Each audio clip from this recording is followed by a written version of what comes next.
खुलुमबाय। जोङो Khairabari college unit एबसुनिफ्राय दिनै मोनसे प्रेस मिट लानाय जादों।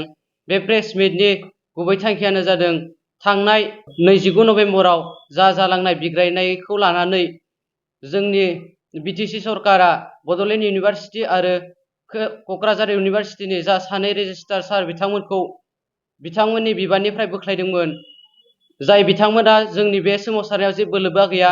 जों बिथांमोनखौ बोखारनायाव गोबां दुखु मोननाय फोरमायदों आरो बे बिथांमोना जाखौ बिबाननिफ्राय बोख्लायनाय नटिस होदोंमोन, बे नटिसखौ थाबैनो उइथड्र खालामना लानांगौ। जुदि आरो नोंथांमोना बिथांमोनखौ जा नटिस होनानै गावनि बिबाननिफ्राय बोख्लायना दोनदोंमोन, जुदि बेखौ उइथड्र खालामाब्ला जोङो ट्राइबेल स्टुडेन्ट हिसाबै आरो बेनिख्रुइ गोबां बांसिनैसो सोमावसारफिनगोन।